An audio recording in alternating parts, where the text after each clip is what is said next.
Good afternoon, surveyors, friends, and I thought I saw your dad sign up, so hopefully we can say family too, huh, Connor? Yes, sir. I want to welcome everybody to the inaugural Shane and Connor Show presented by the Texas Society of Professional Surveyors.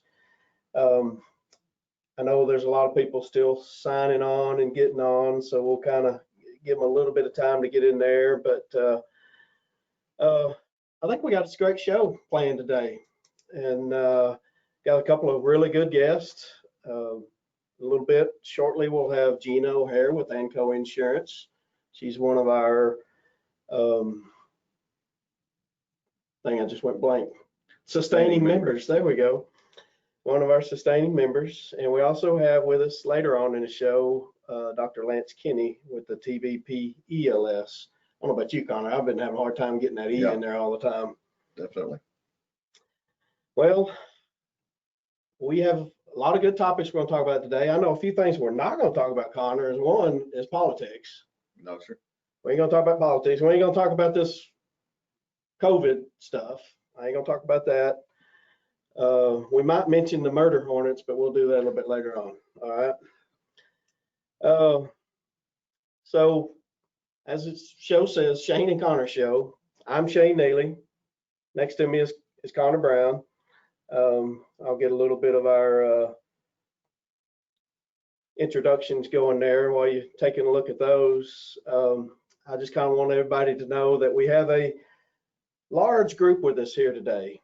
And I want to thank everybody for joining. I think it's an awesome deal. Hopefully you'll enjoy it as much as we are putting it on.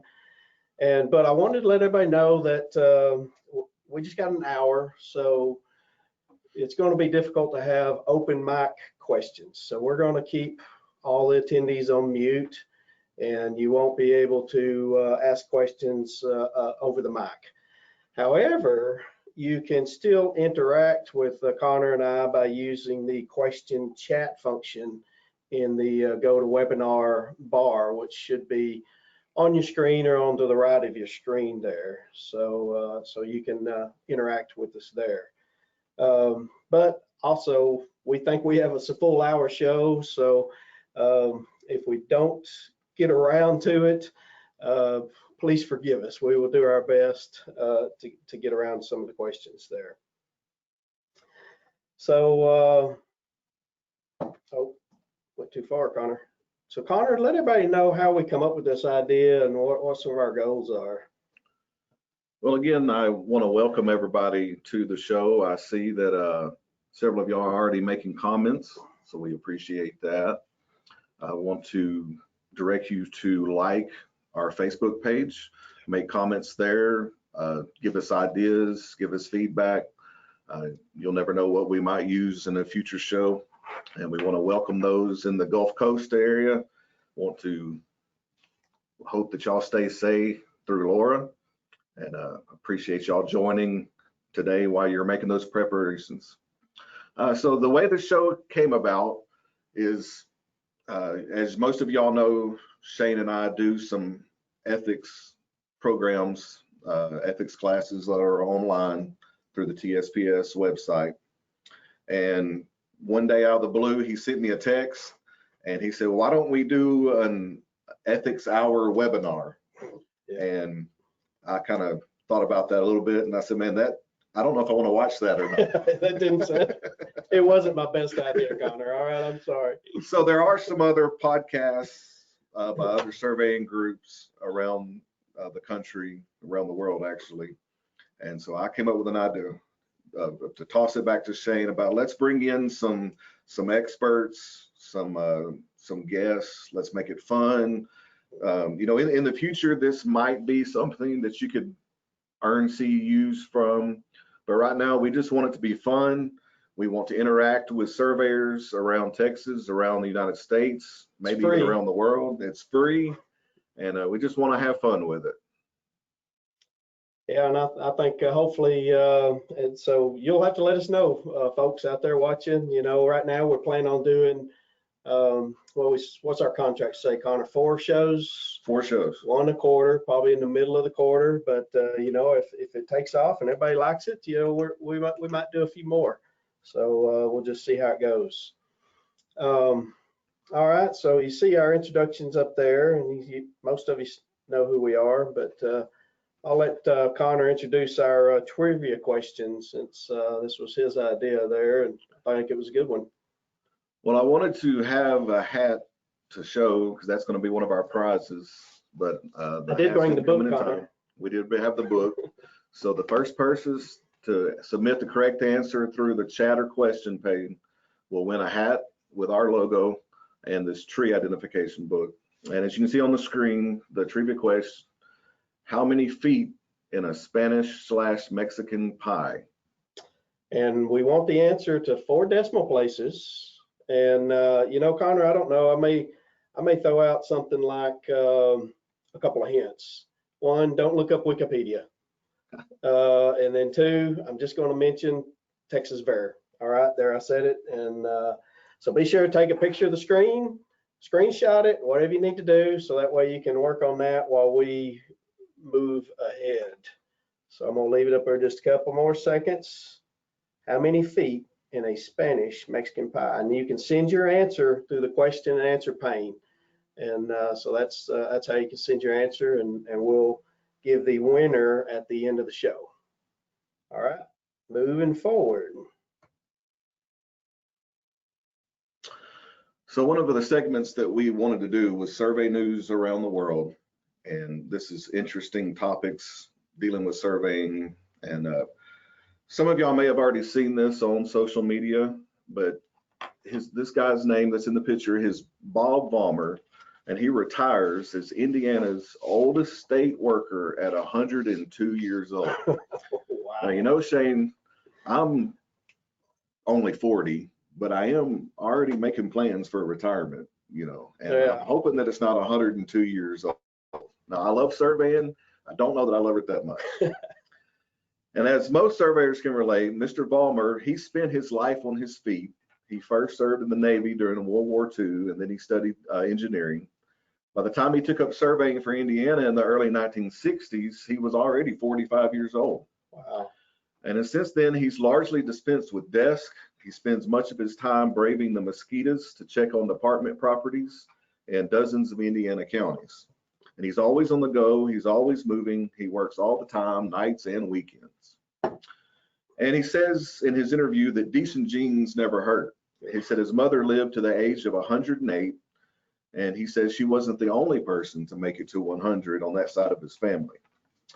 And as for his own decision to retire, he says it's become pretty clear. You would think so at 102 years old. He says your body tells you what you can do and what you can't do. He says he's got a nagging service injury and weakening legs, and he just doesn't think he can justify doing what he used to do: climb hills, fight the elements in the woods, being tangled in vines, poison ivy. He says, you know, I've just worn my legs out. And when he hangs it all up, and when he hung it all up, he did so with honors.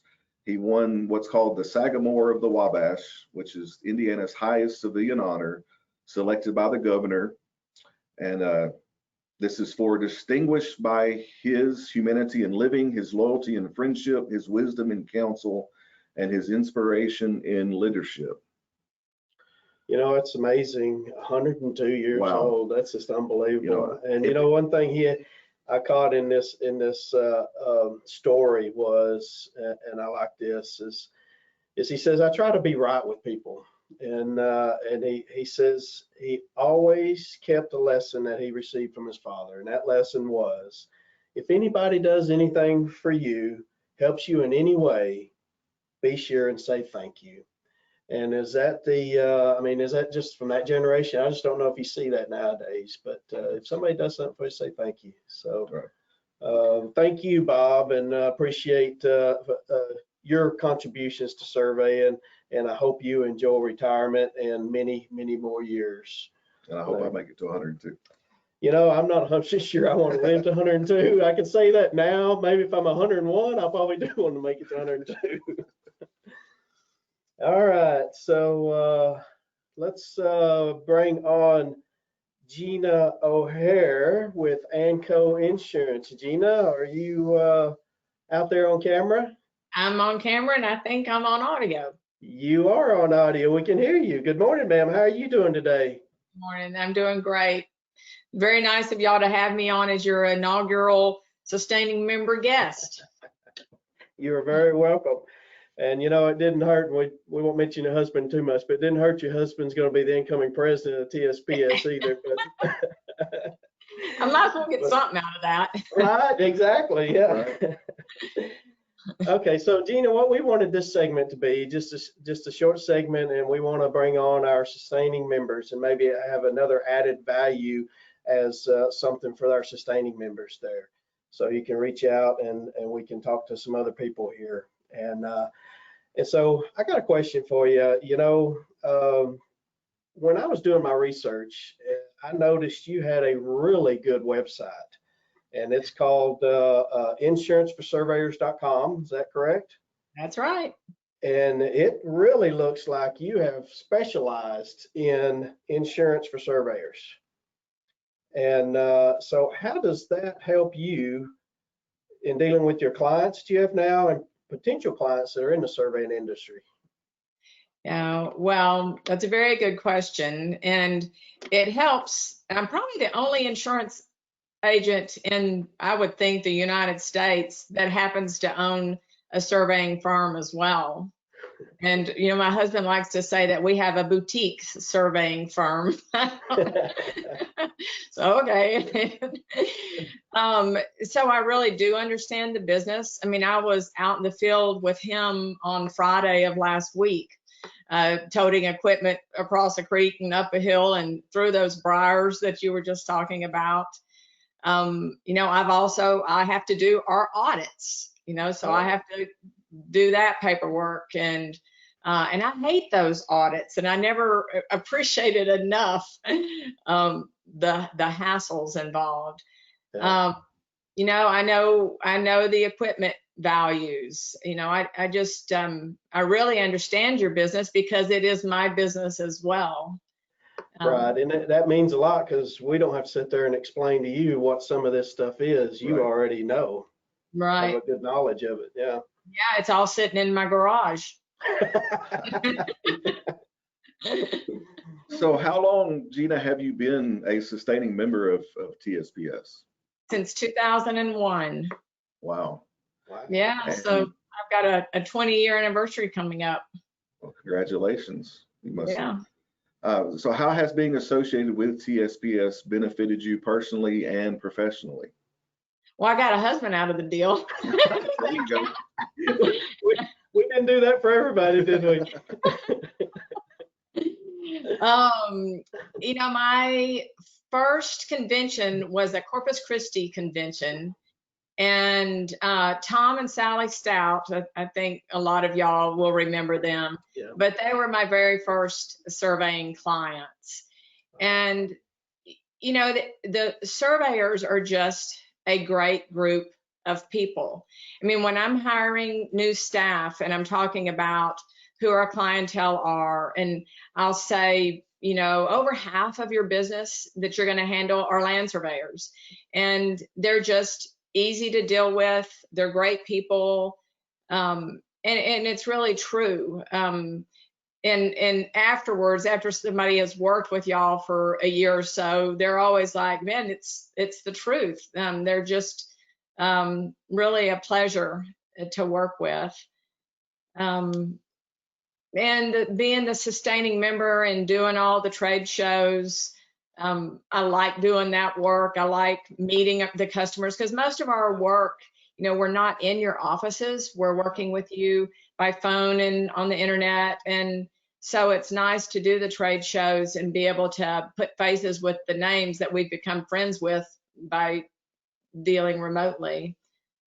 Yeah, the Anco Insurance booth is always one of my favorites at conventions. I was going to ask, have you decided on what your theme at the booth is going to be this year, Gina? You and your daughter always have a great themed booth and something different every year. Yeah, that booth has a whole lot of pressure to come up with something creative year after year. Our least favorite was the year we did a boxing ring. I don't know, that was a long time ago, and I don't know if the You I were, don't remember that one, but oh my gosh, that's difficult to walk through the trade shows with all of y'all looking normal, and we've got on these long boxing shorts and Right. so what was your favorite theme convention? not not last year, but the year before. I dressed up as an old surveyor, and I had the Yeah. old surveying equipment. That one was pretty fun. And Seemed that like was the one that survey you were- also donated the map to TSFI too, and we raised That's quite a right, bit we more money that year. Yes. yeah, that was fun. Yeah, it was. Like I said, Connor, we always look forward to come by and you.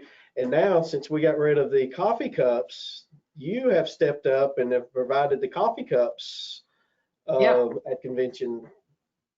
Yep, those are collector's items, right, Connor? That is correct. I somehow missed one year, and I reached out to Gina, and she was kind enough to provide one to me. So I think my collection only goes back to 2013, but I'm working on it. Yeah, that's probably when we started. We didn't start at the very beginning. Yeah. So Gina, I have your contact information on the screen there for people that they can go to, and they might notice that Cassie is actually your daughter, right? Yes, she is. How is working with your daughter and family? I mean, you've got family on both sides of your working environment, daughter, Yeah. husband. Right. How does Yeah. that work? It's made the job so much more enjoyable having her with me, and I don't have to look a fool all by myself in those trade show booths. Now I have company. Misery loves company, doesn't it? Yes, that's right. Yeah. Well, that's good. So let people know a little bit about ANCO if they don't know, if they know you, Yeah. what is it about ANCO that they need to know? Well, ANCO, we believe, is the oldest independent agency in the state of Texas. We go back to 1873. Wow. We were the first agency to insure Texas A&M, and we still insure a good bit of Texas A&M. So our home office is in Bryan. And then we have 5 satellite offices, and Cassie and I are in the Austin office. Okay. So yeah, it's a good, I mean, it really feels like a hometown agency. It's, we like to feel like we give really good service, but we're big enough that we have some clout behind our name as well. Awesome. Well, I know I'm looking forward to convention this year. It's going to be a weird year, I guess you might say, but we are going to have convention. We are going to have the exhibit hall, so we look forward to having you and Cassie there again. And not to put too much pressure on you, but we're really excited to see what your booth's going to be this year. All right. We'll try to come up with something creative. Yeah, maybe we'll put Bill to work. Versus with Velcro knobs or something.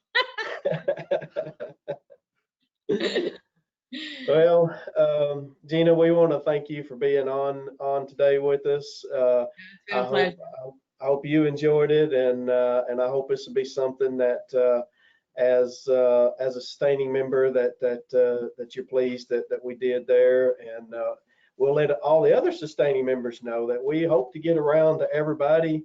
Obviously, with 4 shows a year, it might be a while, but we hadn't figured out how we're going to choose everybody yet. We might just draw them in a hat and do something. I don't know. But Gina, we want to thank you for being on today. Yes. And tell Cassie and tell Bill we said hello. Bill sent us an email this morning and said that he had to go out in the field today, so he wasn't going to be able to watch. So yeah, yeah, he's got to work. That's right. All right, Gina. Thanks for having me. Yes, thank you, ma'am. Bye-bye.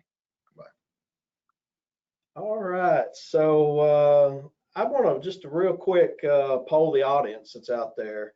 And so here in a second, you'll see a poll pop up, and just answer the closest one to your situation. Let's see who's out in the crowd with us today. So I'll give you a few seconds to answer the poll there. we're in progress right now, and I'm seeing 81% RPLS. I got a few SITs. Got no field personnel, which that's probably about par. They're out working. I'm afraid they're gonna get in trouble for watching. I'm afraid they're gonna get in trouble for watching us. Yeah. Maybe we can break that out and get them involved a little bit more later. But well, one thing we should point out that this is being recorded, so right, you I'm can glad watch you it brought that up, at Connor. any time. Yeah, it will be recorded. You can bring it up at any time. So look there, we got 81% RPLS, 6% SIT, 6% office personnel, and 6% others. So good. That's interesting. Awesome. Well, thank y'all for participating there. All right, we're going to move on to another segment we like to call Social Media Minute. And so kind of what we wanted to do with this is to bring, some interesting, some lighthearted, some funny things that we see out there. And one of the things that I follow out there is it's called the Field Crew on Facebook. And so I do want to say, if you have some other pages and things that we need to follow out there, please let us know. We'll be glad to start looking around and seeing some other things. But so anyway, I was sitting there, Connor, one day scrolling through the Field Crew, and this gentleman here asked. He said he needed a good laugh. He said, "Poorly explained, what do you do for a living?" Well, he got 149 comments, and I want to tell you, I don't know how so many people come up with some of this stuff. So this is like your typical, your elevator speech. What do you do for a living? Right, yeah. But poorly explained. But poorly explained. Yeah. So and we'll go through a few of these. I mean, like I said, I don't know how to go on with some of this stuff, Connor. I like this guy's. He said, I make maps that nobody looks at. I mean, how true is that? I mean, that's pretty dang true. There's another one that says he makes the round world square. I like this one here because this is, if you're out in the field, this is true. He provides low-income housing for ticks, chiggers, and mosquitoes. Another guy says, I don't know. The robot told me to.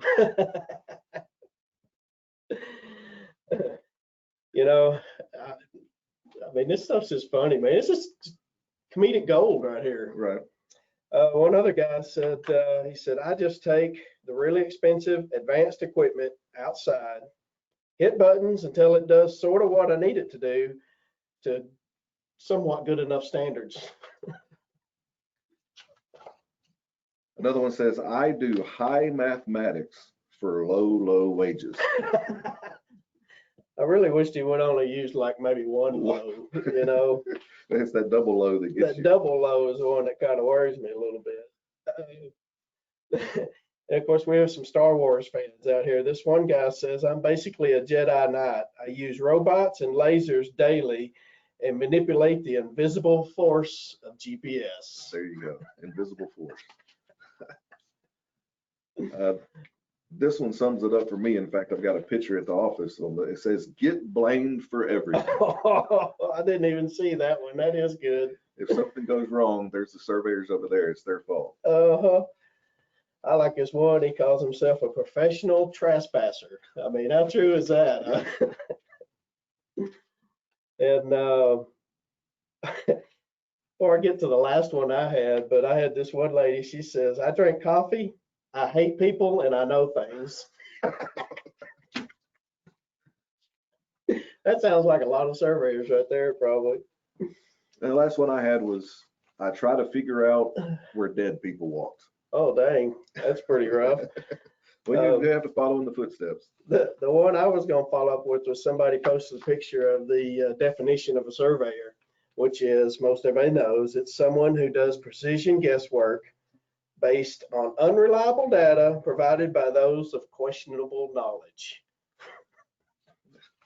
It's a good definition. Yeah. And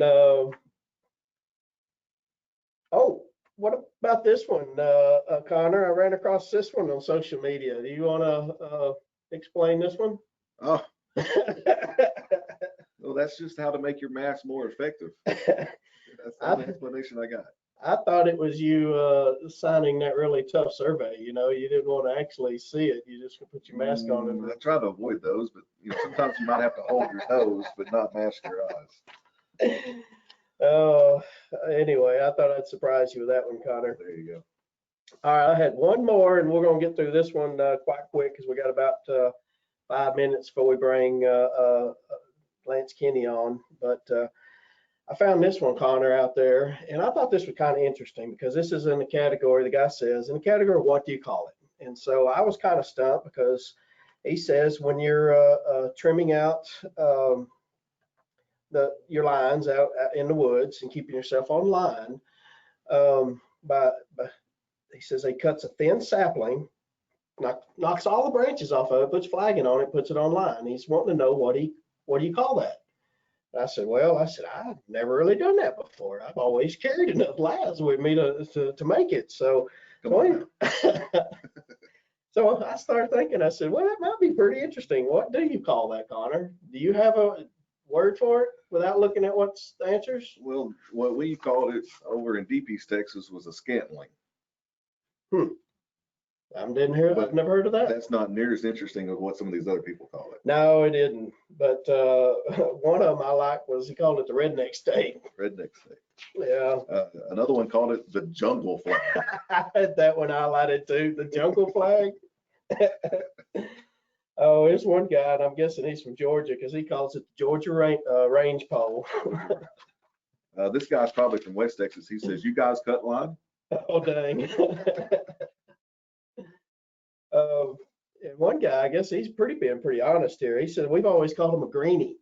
And there was a lot of people in there that called him a green steak, a greenie. So, I guess that's just something they use there. So it'd be interesting to see what some in the audience, type in the questions there if you have done this and what y'all might call it, because it's obviously pretty interesting that people call this stuff so many different things.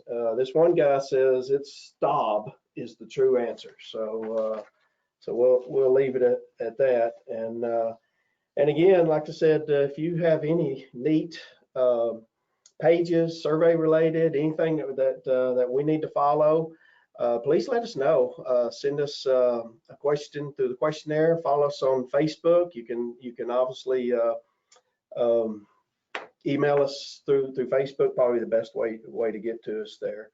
Before I bring on Les Kenny, I got one other poll question here I want to ask. And the main question is, whose emoji looks more like the host?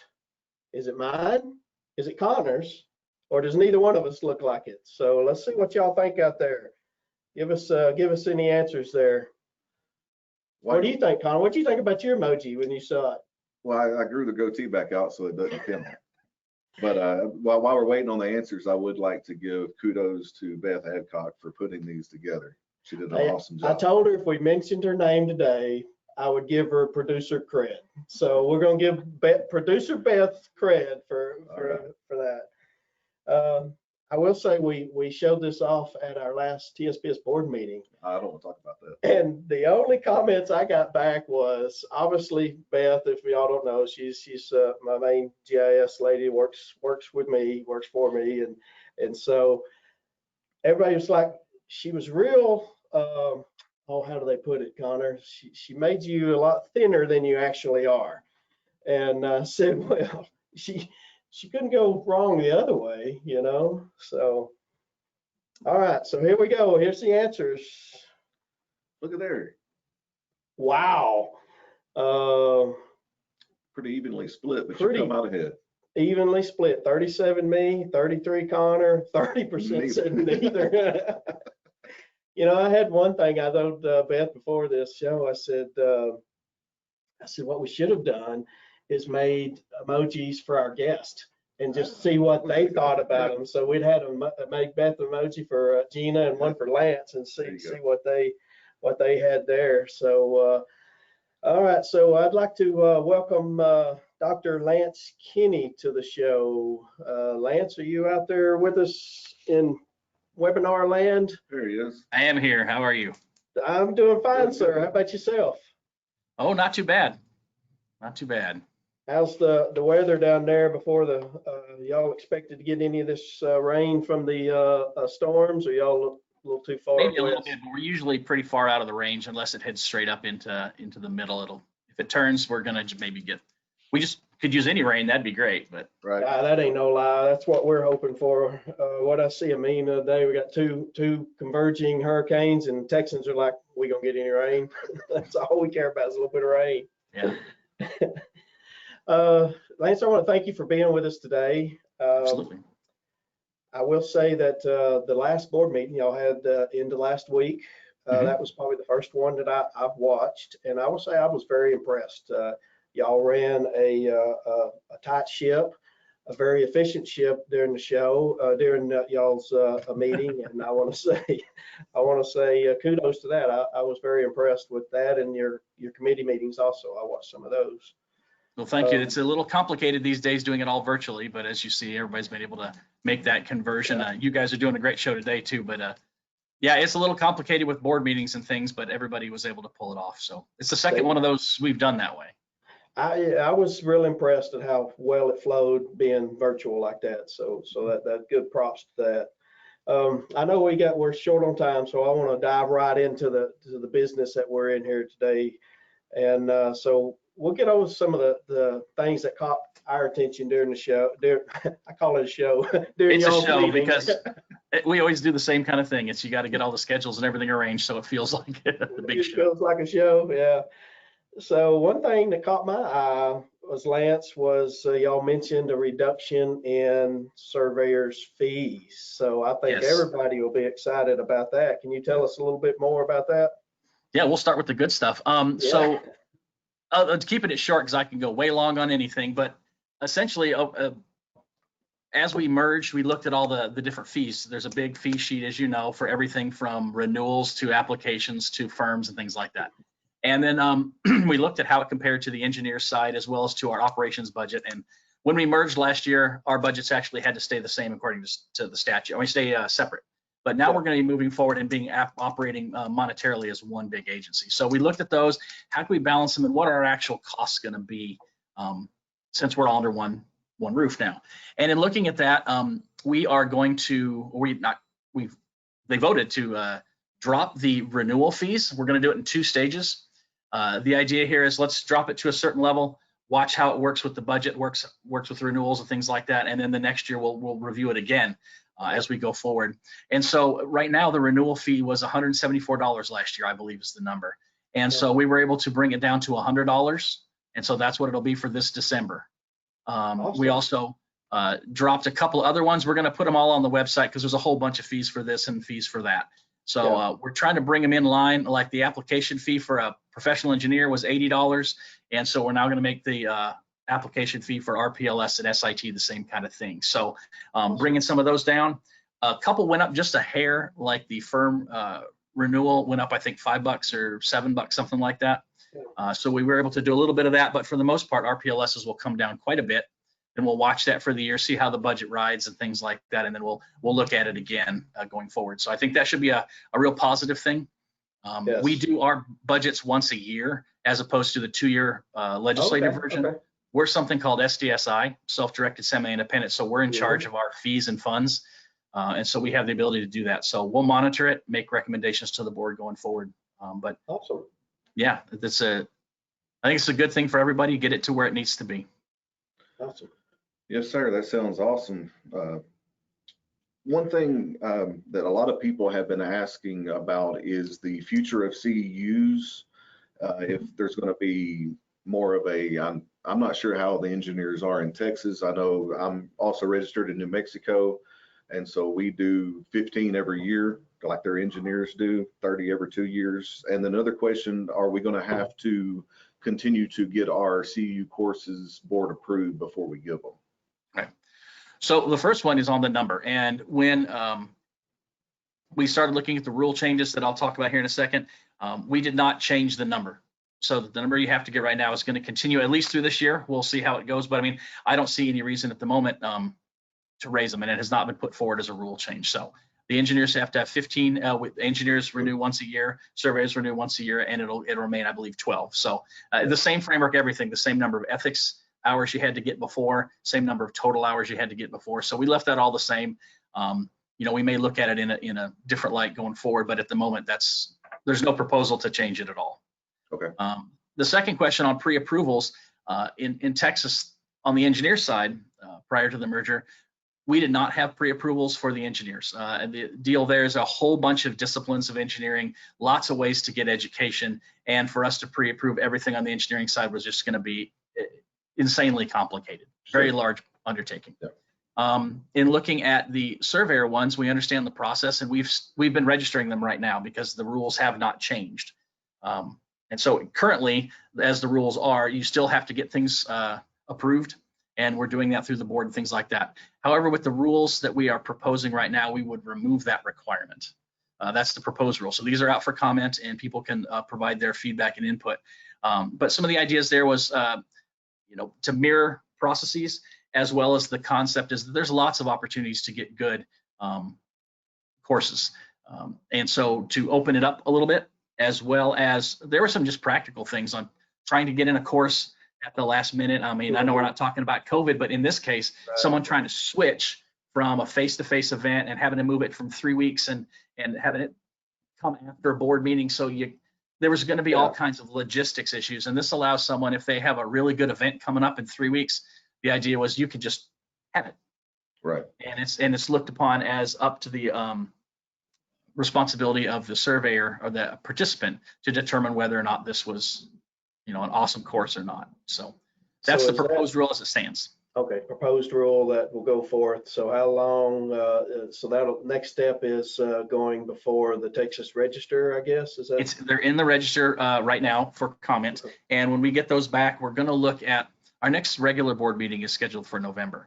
But I'm looking at the schedule to see if we can have an interim one to try. There's so many rules out there to try and get them approved prior. Now it'll depend on what comments we get back, how many of those comments, how the substance of them. But if there are rules that we can implement between now and November, we'll try and do that. But it wouldn't be until after, I think, September 23rd or 24th is the due date for commentary. So it'd be maybe in October. And then after that, there's a certain number of days, until they go into effect. But yeah, as soon as we can, we'd like to get things in place, not just the CE rule, but there's a whole pile of rewrite. Sure. Yeah. So another thing, Lance, that's going to be big and new for surveyors this year is the fingerprinting. Yes. And so that's something the engineers have already had to go through what, a couple of years or so ago? Or? I think close to 6 years. Time changes as I get older. I'm not 102, but I'm over halfway there. So I can't tell if it was last week or 6 years ago. It's something. And so the surveyors are going to have to get fingerprinted this year. That's right. By the end of the year. And so can you tell us a little bit about what that process is and what's going to happen with that? Sure. So as you said, we've already done it on the engineer side and slogged through a lot of the process and got it built. And now it's something that's all applicants have to do. It's a background check put in by the legislature through a vendor called Identigo. And it is Identigo is the same place. If any of y'all have had TSA pre-checks, I believe it's the same vendor related to if you have concealed handgun or other certain background checks you have to do. So it's the same service, the same kind of thing. And so this is something that's been in place for a lot of different regulated professions, and surveying hadn't had it. Sunset said, this is a standard. Y'all are going to get it too. So we have experience going through the engineering side, and we should be able to apply that to the surveying bit. We've reworked the process and everything's good there. We had to wait till September 1 to turn it on because the statute timing and things like that. So the FBI will be flipping that switch September 1. Okay. We're not going to open it to the public, to all the RPLSs yet on September 1. We're going to use a small subset, some of the Surveying Advisory Committee, and we've got a couple RPLSs on the board. Have them kind of beta test it live. We know the process works, but want to actually have them go do it, get real data and get it really done. And then we'll send out all that information to everybody out there to get that finished up before you renew in December. Short process is you'll make an appointment online with the company. They're all over the state. There's some COVID restrictions as far as, timing and scheduling. You'll get that set up and you can go get fingerprinted within a day or two, maybe even shorter. We get the data back. If it's clear, it's good to go. If there's something on the record, we compare it to a set of guidelines on our website, which are up for engineers. They're the same for both, on whether it impacts your license at all. Most things, just to let people who are concerned about that thing that happened back in college or high school, many of those things are considered minor and don't, set up a flag. So you'll find out really quick. I was going to ask that same question for a friend. Lance, yes, a lot of people want to know about a friend and that thing that, yeah. And it's understandable. Lots of people have a lot of things that happened in the past, but it has to be pretty egregious, moderately recent, impact your ability to practice, things like that. Yeah. But those guidelines are on the website. And then you'll know, it won't be a surprise. You'll know what it is. We'll give you a green light and then you can renew. It's kept in our database. It's actually moderately painless. One thing I did want to clarify, because some folks have TSA pre-check to fly. They have concealed handguns. They've been approved of, the Port of Houston. They've had background checks. Yeah. However, the way the FBI releases the information is only to an agency for one specific purpose. Yeah. So DPS may have your fingerprints for something else, but they can't decide to give it to us. Yeah. In the same way that we don't have the ability to give it to anybody else too. And that's, I think, a good safety thing that once you've done it for one group, all of a sudden I'm, posting it out there for everybody. Right. So unfortunately, if you've been fingerprinted already for something else, you have to do it again. It's I'm glad something you we've mentioned that, encountered. because everybody asks that, if you have it concealed. I've already done it, but you have to do it again for this. Yeah. The only exception is, I'm sorry, I didn't mean to, go ahead. is if you're a PE and an RPLS, Yeah. You won't have to do it again because I'm not giving data to somebody else. Okay. I already know about you. It'd be kind of silly for me to ask you to do it again so I can find out twice whether or not you have a record. Right. So, but we'll notify every individual on if it's yes, no, what you got to do. Okay. Yes. Now, one thing I would like to mention, Lance, is I heard through an email this morning from DJ that we are going to have those folks at convention. They are going to set up a booth and they are going to be able to do that on site. If I caught everything right this morning. So we're going to try to do a lot of that. If you go into a convention this year, you'll be able to go there and take care of that at convention. So right. And one thing you have to keep in mind is it's not just going to be a walk-up situation. It is going to be a scheduling thing. So we'll give you all your codes and scheduling stuff. And my understanding is it's something you'll have to arrange. But nonetheless, it's really convenient to have it there. And I think that's a really great idea to provide it to folks who are, if you're going to be there anyway, stop by, get it done and move along. So take care of good opportunity. Yes. So that's going to be a great member service there to those folks there. And even probably if you're in the area, like say if you got to sign up for it and you didn't go to convention or working, you can still probably come by and take care of that too. So yes, so that'll be a good deal. Mm-hmm. So It's my turn. yeah, I think so. With the combination of the board, there are several that have received, they've asked for, I've seen some of them post on LinkedIn or Facebook that they've gotten a new wall certificate with the new combined agency information on it. What's the process if I want to get one of those from a wall? Of course, we're all teleworking right now. So I was going to say, normally you'd say call us, but that's not the situation. So I believe there's information on the website about contacting. It's the same one. I don't know if we've modified the link yet to say, get a replacement. It's more like if your old one got tore up, the dog ate it or something like that, or hurricane drenched it. It's just to get a replacement certificate. So you can ask for that online, go through the process there. Cool. Yeah. And one thing I do want to mention is some people want them, but they're not required. Your old one, a lot of people want to keep their original that you got. The new one will have a reissue kind of date on it. It'll say something that this was issued as of this date. Of course, you're still an RPLS from back in the day whenever you got one, but it'll have information. And so it may not have the same board member signature that it may have had in the past. It would have modern stuff. Right. So some people are, having both is doable, but. I'm getting used to looking at our questions here. I want to follow back up on the fingerprinting from one question out in the crowd is, will the fingerprint rule apply to those who are on inactive status? I don't believe it does. I can verify and get back with y'all to share back out. But what happens is when you go active again, if you go active again, you will, because I believe the issue is you have to be a fingerprint background check to practice. Okay. If you're not active, that's just a title thing. You don't have Okay. rights, if you will, to do anything anyway. So it's when you go active and want to start doing work, then you have to come back in. Sometimes it's just easier to do it. And do you know approximate cost of what this might cost an individual to get fingerprinted? I don't know the exact dollar amount, but it's in the $40 range. Okay. My recollection. What I about haven't done it people personally in a long time. that are licensed but they're out of state? They're Identigo, I understand, it has locations in multiple states. It's the same company, the same place.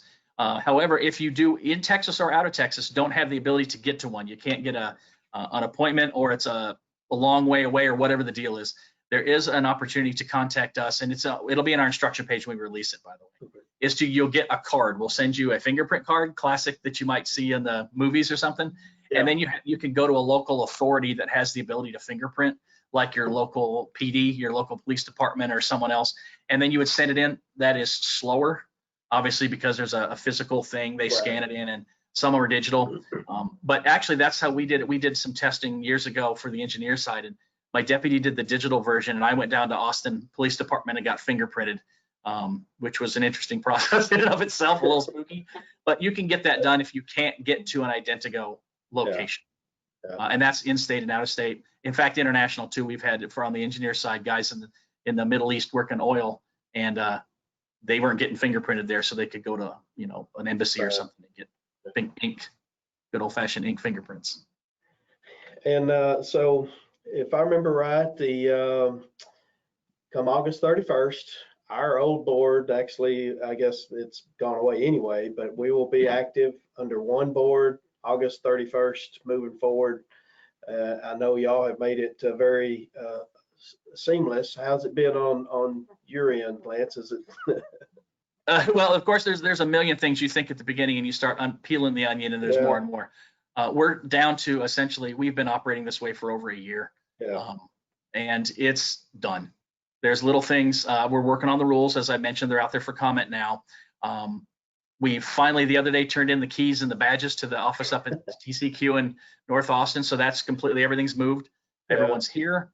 We have been TVPELS for a year. It's just what it is. So it's done as far as I'm concerned. A little bit. The budget thing will be the last deal to flip over. We'll be writing checks out of one account, and it's done. So I will say one thing that I liked that has been a pet peeve of mine since the day I became registered was the way the old board mailed my license was on a postcard for all to see, and sometimes it'd come, bent, misshapen, all kinds. But I will say the new license I get in the mail, after renewing it, it looked really good, and I do appreciate that, because it was more professional looking. I will put it that way. The little self-laminating card that you flipped over. Yeah. We really thought those were cool when we saw them. So yeah. So we're reworking the rules right now, trying to get them all into one location. Is that right, Lance? How does that stand, and where are we at on that process? Right. So without getting into the painful details of rules, is we're moving the rules. They used to be in the 600 chapter, 661 through 664, something like that. Now, as a single board, we have authority in this other chapter. So some of it is number changing. We took the rules and moved them over into the 130. So you're going to see a lot of rules related to just moving numbers. Some of it, the rules we had on like operations of the board. Well, there was a rule set for the surveyors and the engineers. We're one board, so we smushed those together. Other operations were taken, like enforcement, we're using one process, no need to have two, smush those together. For things like how to get licensed for a PE or how to get registered for an RPLS, those are significantly different, right? They should be. They're different professions. So we mirrored the format of rules for the engineers and then created another chapter for surveyors and stuck in all the surveying requirements. So the cool thing there is if someone knows both sides, or for us in operations, Rule 133.12 is the same as Rule 134.12. They're both about the same topic. Okay. And so it's mirrored and down. But we kept all the stuff for the most part that was the same requirements for surveyors. So all the rules are up for comment right now. They're on our website. I believe we sent an email this morning. Y'all should have been getting it. And I think TSPS sent some out reminding, go take a look at them. If you have a comment or something, a question, we're happy to answer it. If you have a comment on, I'd like it to look like this, we'll be happy to answer, address that. And then, like I said, we'll, in the next board meeting, whether it's an interim or in November, we'll look at the comments and then move forward as it needs to be to adopt. One last section was proposed at the last board meeting, and that's the enforcement actions, the thou shalts and thou shalt nots. Those we spent a lot of time with the Surveying Advisory Committee and with the board proposing those. Most of them, once again, are very, very similar in practice to what surveyors had to do before. All the specific stuff you had to do, you still have to do. We changed a little bit of the language to mirror so they're the same on both sides about, don't lie, be good, things like that. So while the wording might be slightly different, all the intent is captured. And the last thing was the enforcement table on if you do something naughty, what's the fine? So we've straightened that out and put it in a slightly different format. Once again, it's all there. It's just changed look and feel. So we'll post those in the not too distant future. Okay, and so they'll go out into the text register first, and that's where everybody have a chance to make comments or do anything they want to at that time. Absolutely. Mm-hmm. A couple of questions, Lance, I got from viewers here is, how are y'all catching up with the complaint process? I know there was a backlog. Yeah, and so once the bill got passed, and even before we merged, the surveying board staff started working really hard, and we were working with them to try and pound out some of the cases that were behind. And then after that, when we merged, we brought some of that crew over, and then we're able to, we've trained up and shared workload with our other investigators on staff. So now we've got 5 or 6 investigators flat out working on these cases. I think we may have brought us, I'm using very round numbers, like I think 50 cases hadn't been handled when we started working on them, and now we're down to fewer than 10. And some of those are because there's some other longer issue, like an informal conference has been requested, or it's going to SOA or something like that. So we're caught up on that, and then processing new complaints as if they're regular. Once again, now there's no surveyor investigator, there's no PE investigator. We just have investigators, and everyone's handling the cases as they come in. So it's all shuffled in the deck, and we're moving through them. Another question online was if there's firms out there that offer surveying and engineering, will they continue having 2 firm registrations, or will they be combined in the future? I don't know about the future. Right now, we left them as separate. In the same way, if you're a PE and RPLS, you have to have both licenses. Because you could see, for example, let's pretend you're a dual firm offering dual services, and then you stop doing one. Yeah. You could be able to turn one off and turn one on, or you lose your RPLS, so you theoretically would lose your surveying firm, but keep your engineering side open because you have a PE. So right now they're separate. I could see a process merging them, but we're going to take that on in a phase 2, phase 3 kind of idea. And I guess somebody we was talking about the new certificate. You do not have to get a new certificate, but you can request one. That's correct. The question on there. So getting pretty close to wrapping up here, and don't have a lot of time to spend on this, but I did want to bring it up while we've got this opportunity with you here with us, and that is on the exam, moving to the PS exam and a state specific, at risk of going against my non-disclosure that I signed. I am on the item writers committee, and we have not met since the end of last year, I think, if not before that. And so I'm just kind of where are we at on the exam switchover? Right. So originally we had a timeline to set out to try and go to a PS plus state specific model, possibly by the end of the year, early January 2021. There has been a delay with COVID. The ability, for example, to have in-person item writing is very much hampered. And due to exam security, we really wanted to have that happen. So that has not been able to go forward right now. And we also, as you all know, the April exam got canceled. It was just not offered, and for security and mostly for health and safety reasons. So we bumped those to October. So essentially the timeline for almost everything is shifted by 1. So the April exam is going to be offered this October for those that would normally have taken October, plus those that want to from April.